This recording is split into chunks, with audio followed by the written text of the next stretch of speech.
The trade deadline has come and gone in the NFL. We've got many moves to discuss. Teams maybe tanking, teams really going for it. We've got some all-ins out there, especially in the NFC. What are the biggest moves? Who are the big winners and losers of the 2023 NFL trade deadline? Coming at you right now. NFL analyst Brian Peacock and former NFL scout Matt Williamson bring you expert NFL analysis every day in less than 30 minutes. Get an inside look into the NFL on the field and in the front office.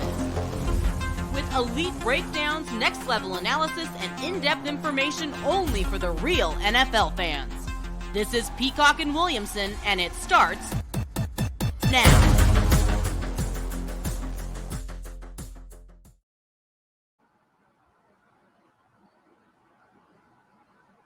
The Peacock and Williamson NFL Show. Brian Peacock alongside Matt Williamson at BD Peacock at Williamson NFL. Thanks everybody for making us your first listen here on the Locked On Podcast Network. Your team every day. We've got tons of trade action to get to today, and appreciate everybody joining us here. All the everydayers out there. Make sure you're subscribed on YouTube and everywhere you get your podcast. Today's episode of P&W is brought to you by FanDuel. Make every moment more. Right now, new customers get $150 in bonus bets with any winning $5 money line bet. That's $150 if your team wins. Visit FanDuel.com/lockedon to get started.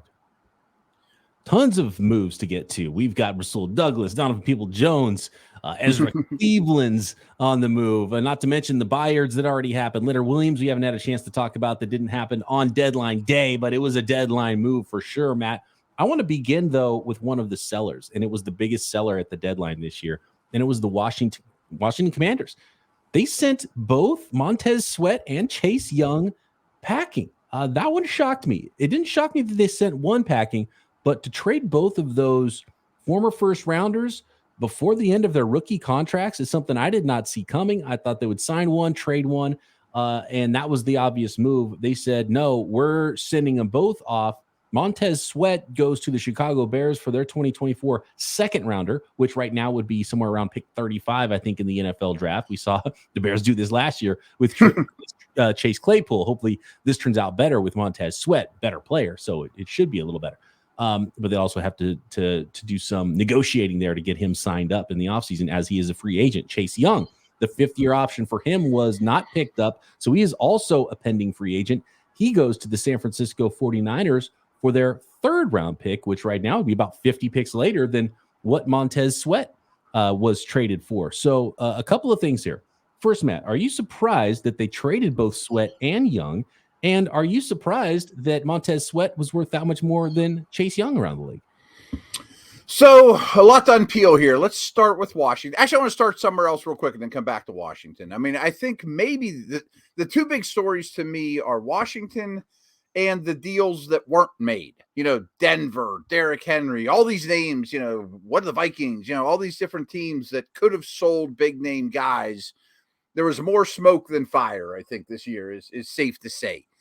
However, I did not see this coming with Washington. I mean, I thought one was likely to go, the other would get extended, and 3/4 of your first-round offensive line would be intact for under contract for quite some time. But I started thinking about it after the moves, and I don't know if this is looking too much into it or not, but it kind of indicates to me that they don't think Sam Howell's the guy. And if they thought Sam Howell was the guy, you would have a 5th-round rookie quarterback and could go extend Sweat or Young or whoever easier.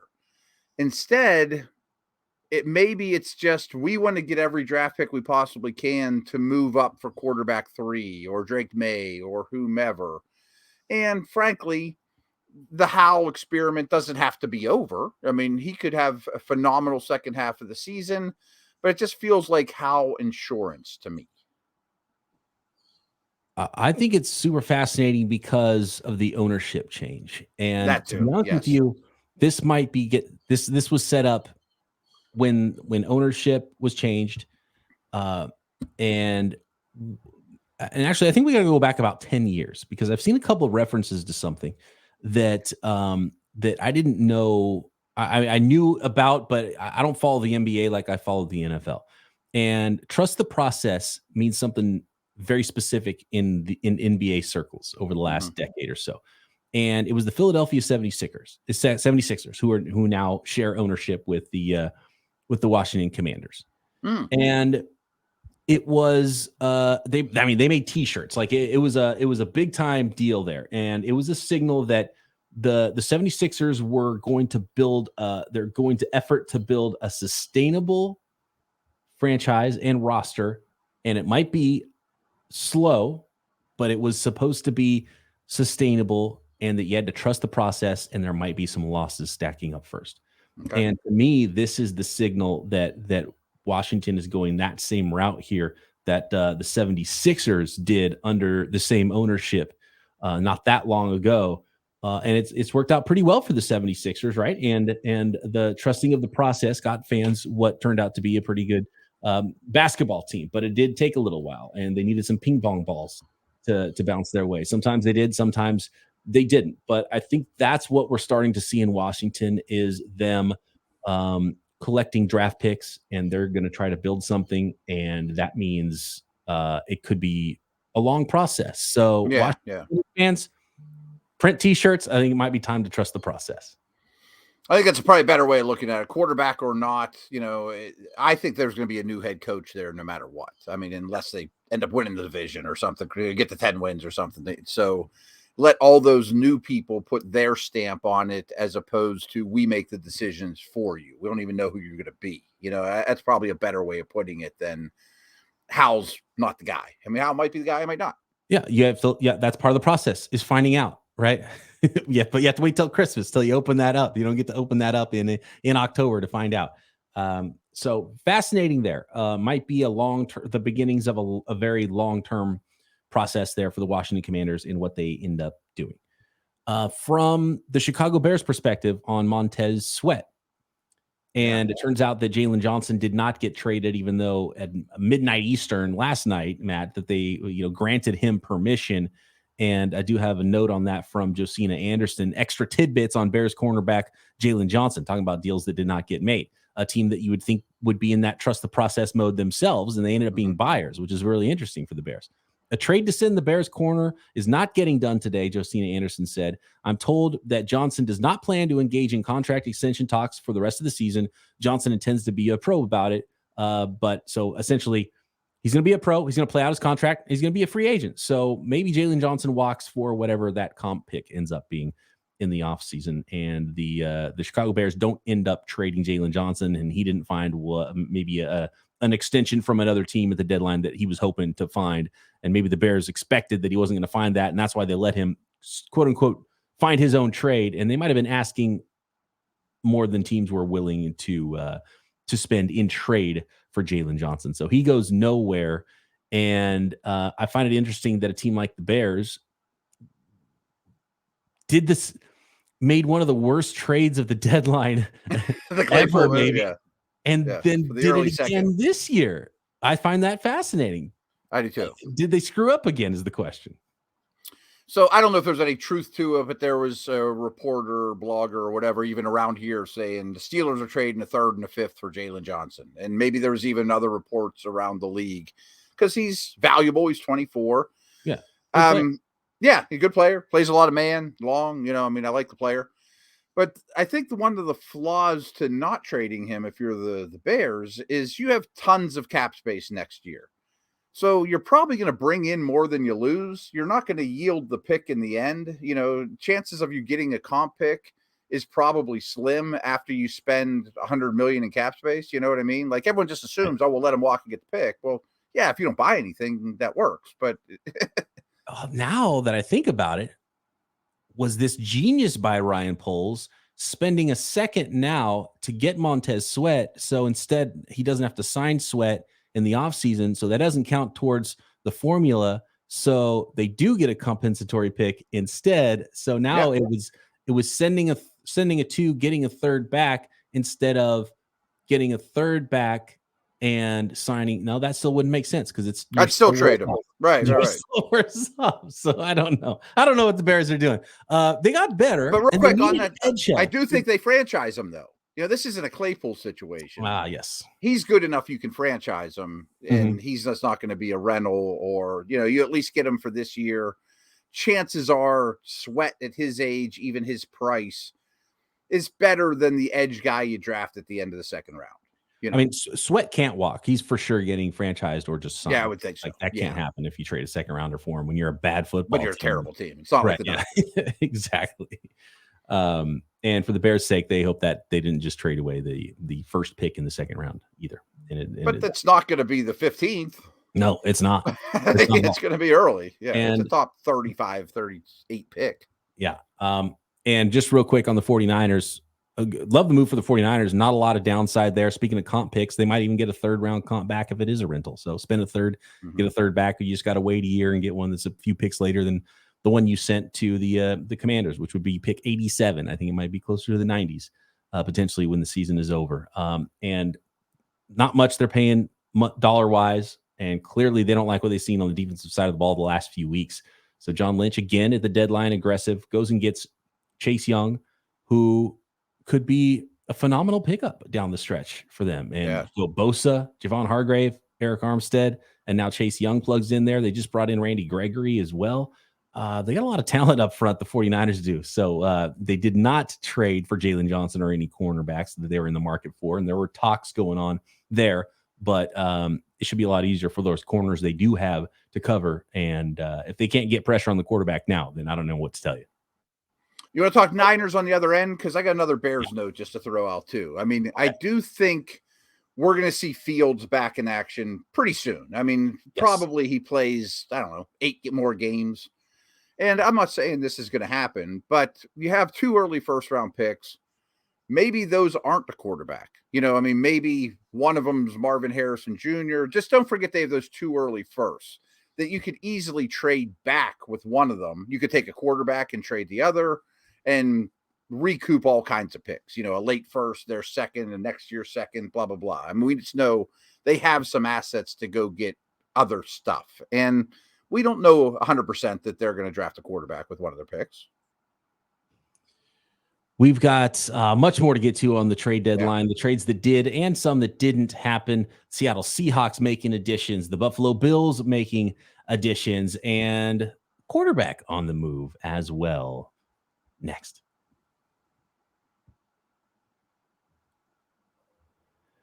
Today's episode of Peacock and Williamson is brought to you by FanDuel, America's #1 sportsbook.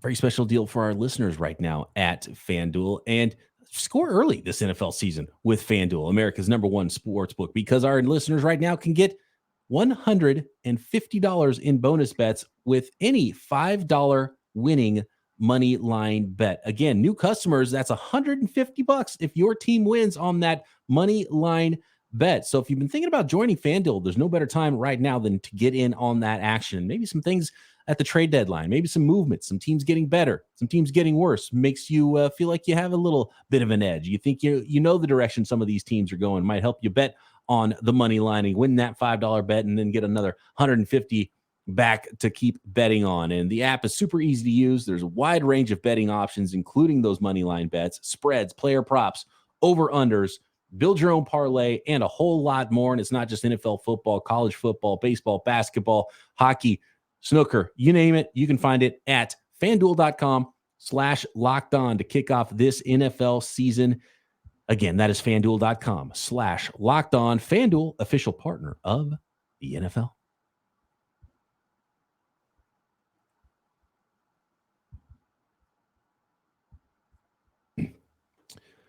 All right, Matt, here we go. So from the Niners perspective, love it for the Niners. I'm surprised that Washington couldn't get a little more, but Me too. that is, it's a no-lose situation, I think, for San Francisco 49ers that are obviously in win-now mode. They're going for it, and they're trying to keep up with the teams in the NFC. We've already talked about Kevin Byard going to the Philadelphia Eagles just a few days ago, and they're, by the way, the first place Seattle Seahawks in the NFC West traded for Leonard Williams from the New York Giants. So that's a big add on their defensive line as well. So stocking up on the D line for those teams in the NFC West. So I'm going to go back to Young and the Niners for a moment. I'm almost certain him and Bosa overlap to some degree at Ohio State. Yes. And I also think that I don't know that he's back to being the super prospect we thought he was early in his rookie year, but he's back to playing very, very well. And I do think he's a bit of a raw player. I mean, he's kind of been a little too reliant on amazing gifts as opposed to technician stuff. And you know this better than I do. The Niners have a historic defensive line coach that probably can't wait to dig into this guy. I would say this trade is almost as good for Chase Young as it is for the 49ers. Yes. And look, he came from an already great defensive line. So he goes from great line to great line. So it's not like he's going to have a whole lot less attention now than he used to or anything like that. But I think Chris Kocurek, the 49ers defensive line coach, and I think it's a perfect fit stylistically. He loves players with explosive get-offs off the line of scrimmage. Mm-hmm. So wide 9 defensive line, line him up out wide outside of the tackle, point him at the quarterback, and let him explode upfield and go get after the passer. So Chase Young definitely has not been as good as people expected. He had the ACL, which was a detour. I think he's a better pass rusher than a run defender right now. And I think it's more about will and effort in that regard. So having his old teammate there on the defensive line, having all that talent with him, and having a defensive line coach like Chris Kocurek, has just gotten the best out of almost everybody he's ever coached. I think it's a great fit for not only the Niners, but maybe Chase Young too. And by the way, Chase Young's 5 sacks would lead the 49ers right now. Wow. Okay. So I think you said something along these lines too, but really, if you use him up for the rest of the year, maybe win the Super Bowl, who knows, and send him on his way, unlike the Bears, you probably do get the 3rd round pick in return. You know what I mean? Like they're not going to buy $100 million worth of other things from on the open market. Yeah. You know what I mean? And if he's and the better he is, the more likely you are to get that comp pick. If he's so amazing, you feel like you have to sign him too. I don't know how they'd be able to fit him and Nick Bosa in back-to-back seasons with huge contracts, but maybe you could franchise him if he's too good to go. Maybe franchise, although it'd probably be easier to sign him long-term to get the first year money lower and then move some other guys. Trent Williams is not going to play forever.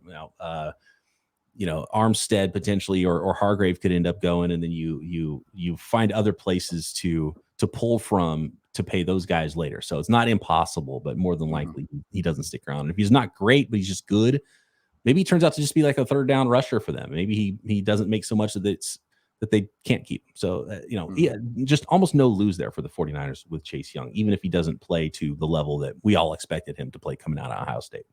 So I'm a little shocked Washington couldn't squeeze an extra 5th round pick out of it too, but right. Just for that reason. Or that more teams weren't in on it. How many teams would trade a late 3rd for a guy that talented? And he does have some injury issues. That's why I think maybe Sweat was worth more, is the injury history. There might be, I think there's an effort. I think there's a flaw there that NFL circles know about that maybe we don't know about, that might, because, just seeing how much more Sweat got in trade. And if Chase Young is available, he only got a late 3rd. It just tells me that not a lot of teams were interested in him, which is kind of telling. Because he has had some bad moments. And I remember when he came out of Ohio State, the easy analysis was this is a transcendent Myles Garrett type prospect, and physically he's pretty darn close. But I also kind of got the idea too, just listening to scouts and draft nicks, that maybe he doesn't, eat nails either. He could put it in cruise control from time to time. He might end up having like a sort of a clowny-ish career. Mm-hmm. Yeah. Although he hasn't even those sack numbers yet. But this year, he's on double-digit sack pace this year. So should we talk Leonard to Seattle? Leonard Williams. I love the addition. Actually, I like it better for the Giants. The fact that you get a pretty decent pick, they're so bad, and he's a big contract. I think he's expiring after this year. You get a good pick, great. They need everything they can get. They're a really hard team to watch right now. They got a ton invested in Dexter Lawrence, who's a much better player.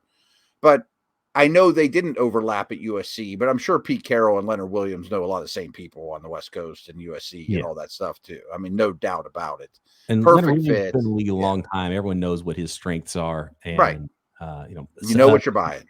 2nd and 5th round pick, by the way, a 2nd in 2024 and a 2025 5th round pick goes from Seattle to New York. Yeah. So again, I think that's a great haul for the Giants, who they're not winning anything this year and they need every pick they can get.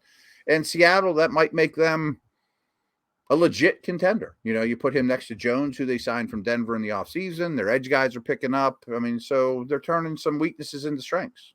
And you think Seattle wants to be able to stop the run when they play the 49ers in I think 2 out of 3 weeks coming up here after that? Good point too. And you got to look at the Eagles too, if you're going to go far in the NFC, right?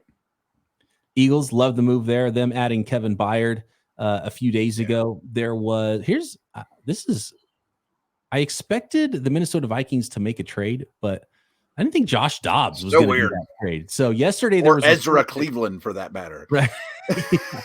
But the Josh Dobbs one is funny because yesterday there was a report, Josh Dobbs is not going to start this week. It's going to be either Kyler Murray or Clayton Tune, the rookie. I was like, well, why would you all of a sudden not start Dobbs if Kyler Murray's not ready? And it's like, oh, the trade deadline's tomorrow. And sure enough, Joshua Dobbs does get traded, and he gets traded for a 7th round conditional pick next year, or along with a conditional pick next year, and a 6th rounder. So, very little to the Minnesota Vikings. So with Kirk Cousins with the torn ACL, they replace him on the roster with Joshua Dobbs. Does Dobbs just roll in and start for the Vikings? Probably not this week, but I think the week after. I mean, I think basically, yes. So a lot of things I like here. I know that there's reports to the contrary, but I want to stick with the Cardinals just for a second. I think Kyler Murray's starting this week. I think they started his clock and they know he's playing. Otherwise, why would they start his clock? I know that they keep hinting it's Tune, but I think Kyler Murray's going to start from here on out, and they'll either draft a quarterback or they'll keep him, but they have to showcase him, at least put some tape out there. Now, they gave up a 5th and a 7th, I think, to the Browns to get Dobbs right before the season. So basically, they almost got their investment back. They got the driver. They leased the car for a while, turned it back in at a minimal cost, and he's gone. And I know he had some good moments with the Cardinals, but this is the 5th team that's had him, that's given up on him already. I mean, I think the writing's on the wall that was probably the best stretch of his career. But we also know he's super smart. I mean, he's truly a rocket scientist. And he came to the Cardinals and got on a moving train like that. I'm sure Minnesota's saying, I don't want to wait for a month for you. I saw you do this before. Maybe you do start this week. But I mean, at minimum, you start the week after and take it away, Smart enough to figure it out quick. And there's some crossover with coaches there because he came from Stefanski in Cleveland, which is where the offensive coordinator for the Cardinals came from, right? And then Kevin O'Connell worked with Stefanski somewhere in the past. So I think there is similar verbiage, language, at least language, concepts might be different, but language should be similar for him to jump in and play at some point. Josh Dobbs probably not going to save the Vikings season though. Probably not. Yeah. And basically they gave up Ezra Cleveland, the guard, for Dobbs. That's almost an even swap. And he got benched because they signed Dalton Reisner earlier in the season. So and he played well last week with Cleveland out, and so Cleveland became expendable. So Ezra for a 6th rounder from Minnesota to the Jacksonville Jaguars. Donovan People-Jones, Rasul Douglas, a couple more trades, and the trades that were not as well. Next.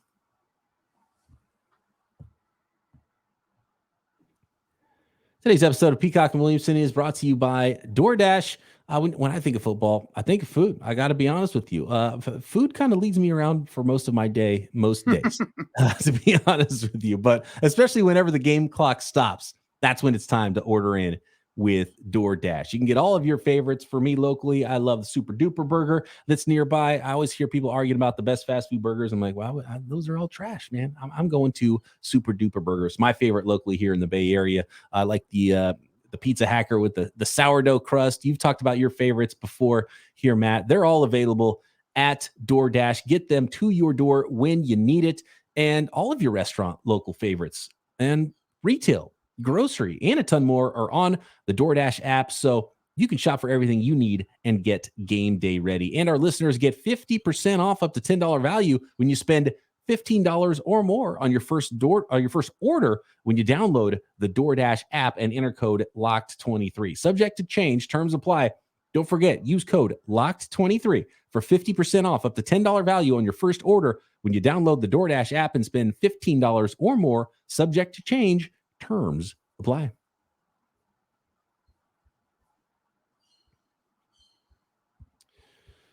Okay, so Ezra Cleveland, we got that one down. How about Donovan Peoples-Jones? I did not expect the Detroit Lions to add a wide receiver, but they sent a 6th round pick in 2025 to the Cleveland Browns for Donovan Peoples-Jones. Yeah, I like it. I mean, I'm not exactly sure what's going on with the Browns receivers. Elijah Moore hasn't quite fit in. Cooper seems like he's the dominant player there, but I don't know what the pecking order is exactly or why, Donovan Peoples-Jones was on his way out, and I don't think they were going to bring him back. But I think it's pretty clear the Lions are, by the way, nice win by them last night. They beat the crap out of the Raiders. That I think they not covet, but in their offense, they want a DJ Chark, a Reynolds, a linear, taller, outside the numbers, deep threat that can run, that's not the shiftiest. And where does this leave Jameson Williams? I was going to say, isn't Jameson Williams that guy? Yeah, that I don't know, but he has not burst on the scene, that's for sure. Yeah. So, I mean, I think it's just more insurance, and we're in it to win it, and we'll take another threat who's pretty talented. You know what Donovan Peoples-Jones is a knee biter. Is that Dan Campbell's talking about biting people's knees? Kneecap. Yeah. So he'll block you. And I think that's something that fits in real nice there. Helps break longer runs, and they can utilize them from a physical standpoint as well, which is important. And it kind of goes unnoticed sometimes in the NFL, especially with positions like wide receiver. It is helpful. That matters. Right. I've seen so many 49ers running backs break long runs because the wide receivers are enjoying themselves blocking down the field. Goes a long way. Stuff people don't think about that stuff. And then the Buffalo Bills and numerous teams and numerous cornerbacks were being rumored. Numerous teams were rumored talking to other teams about numerous cornerbacks. And it was actually the Buffalo Bills that ended up getting one done before the deadline. And it's Rasul Douglas goes from the Green Bay Packers to the Buffalo Bills. The Bills give up a 3rd round pick, but they also get a 5th round pick back in the 2024 draft. So nice little addition. And it was obviously the biggest need for the Buffalo Bills. So I think a big win for them. Agreed. I mean, defense needed one more body. Corners aren't easy to find. You got to pay for them. Elam's been a little bit of a work in progress. Tre'Davious White's obviously had a pretty injury-filled couple seasons. They're fine at the slot. So give me one big outside the numbers dude. Fine. And good return. What do you think the Broncos were asking for their handful I don't know. or more players that were on the trade block? It was like a fire sale that was supposed to be coming, right? The Carolina Panthers. We were talking about Dante Jackson, other players, and every team needed corners. Those teams had corners. Every team needs receivers. Those teams had receivers. Probably the most surprising one of all is Jerry Jeudy and Cortland Sutton didn't get traded, but there were receivers that did get traded. So what were they asking? Were teams not calling? The fire sales didn't happen that we thought, even though there was a lot of movement. Teams like the Broncos and the Carolina Panthers didn't sell as I thought. So I have 2 thoughts on that. I think when we look back in draft history, these last 2 drafts were weak, to be very honest with you. And I think scouts now know this upcoming one's going to get back to normal. The COVID side effects are long gone. I'm not even blaming COVID, but it's been 2 bad drafts. I mean, Travon Walker doesn't go first overall most years. You know what I mean? And the first quarterback doesn't go 20th overall to the Steelers most years. You know what I mean? Like, it's been a bad couple drafts. And frankly, some of the 6th and 7th rounders were bad. And I think the teams are going, I just value my picks a little more than I did the last couple of years. This upcoming draft, I don't want to give up a 5th rounder as much as I did a year ago. So that's one of my theories. The other one, which I hope isn't right, is this past weekend, we saw a lot of very bad teams win games. Yeah. Like, I hope all of a sudden Sean Payton's not like, what am I doing? We're in this thing. Or the Panthers, like, we got them right where we want them. We're in this thing. We can win the South. Like, maybe you can, but don't think that way. It's kind of like the Minnesota Vikings move, because like Josh Dobbs isn't going to do anything to change your fate really this year, Right. except for be a professional quarterback, and you might not have had a professional quarterback on the roster. He's just not the BYU kid. Right. He's been around. Yeah. But you didn't have to give up a lot to get him, so you're not really a buyer. But you got to do something, and you got to save face a little bit and try to win football games. But they don't still look at the guys in the locker room with a straight face, and they don't in it necessarily either. And they didn't do anything to go get a quarterback who was going to win them 1 or 2 extra games, and they could have spent more and potentially gotten one of those guys that potentially was available somewhere. But like the Broncos winning. Did that change their formula? Thinking, we got to compete. And I was like, yeah, that we just beat the Super Bowl champs. We're gonna run the table. Yeah, and the Bears. I mean, the Bears have to know they're not going anywhere. That had to be them trying to be smarter than everybody else and saying, okay, to your point, looking at the draft, what's the strength of this draft? Well, man, second round, we need an edge. We think we're going this way and this way in the first round with our 2 picks. So an edge is too important, and there's not going to be a difference-making guy for us in the second round. So that's why. But that was the thought process that got him Chase Claypool too. So right, and I do think that he's a Sweat's a better player than Claypool ever was. I mean, he's a safer bet and in a harder position to find. And I'm glad you mentioned that because I wanted to say it earlier. Let's assume the Bears do have 2 picks in the top 6, 7, which looks very likely. From what I understand in my limited draft prep, there isn't an edge guy worth it there.